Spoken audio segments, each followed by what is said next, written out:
dear student, you are welcome in our SST class. I am Madhuri Bharan, your SST teacher. Today we will continue our chapter number 13. Chapter number 13.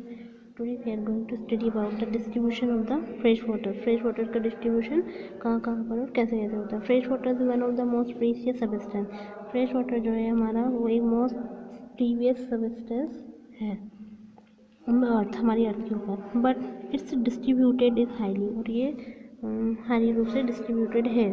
Climate region are responsible for many of these inequalities in the water availability. जो इसके लिए एक climatic जो reason है वही responsible होता है जो इनइक्वलिटी रूप में जो फैला है. Area of the surplus precipitation. जो एरिया है इसका सरप्लस वो precipitated between the equator and the 20 degree north and south latitude and the area around north and south of 40 degree latitude. between equator के between में 20 degree north और south side latitude पर ये जो area है वो 40 degree latitude पर है. The precipitation exceeds evaporation. अब एवोपरेशन भी होता है in there and this area have surplus precipitation. और यही एरिया जहाँ पर प्रेसिपिटेशन होता है. Area of the deficient precipitation in both of the hemisphere between the 20 degree and 40 degree latitude. 20 degree और 40 डिग्री लेटीट्यूड पर इवोपरेशन एक्सीड द प्रेसिपिटेशन. जो evaporation है वही प्रेसिपिटेट होता है. These are the reason of the water deficiency. और यही reason है कि जो वाटर डेफिशिएंसी वो पाई जाती है. This has created desert. यही डेजर्ट को बनाती है. It is a northern hemisphere. ये नॉर्थन हेमिस्फीयर है. The desert are the Sahara. यहाँ पर सहारा डेजर्ट है, अरेबियन डेजर्ट है एंड द गोबी डेजर्ट है. In this southern hemisphere the desert are the Atacama and the Kalahari and the western Australian desert. Conservation of water resources. Water resources को हमें conserve किया जाना बहुत आवश्यक है. Water is the cyclic resources as we can be use over again. हम इसे बार बार यूज़ कर सकते हैं. But the water once used for any domestic और industrial application and get easily polluted by contaminated. Industries के थ्रू ये बहुत जल्दी पॉल्यूटेड हो जाता है.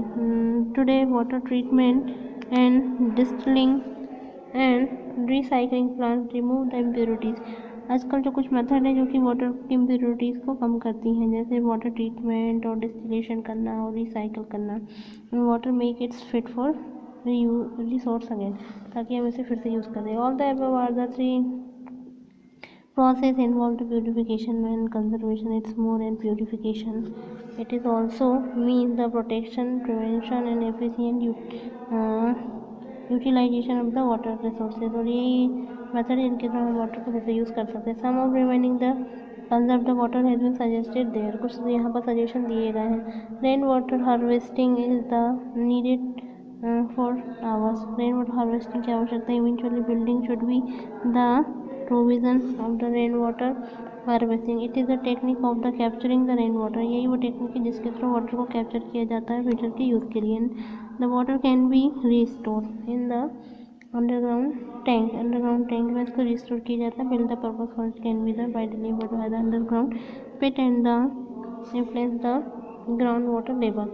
In the industry the recycled water can be used for the processing the purpose and recycled water can be used. Water का recycle करके use किया जाता है फॉर द डोमेस्टिक पर्पस के लिए. Such as the washing the country side and car.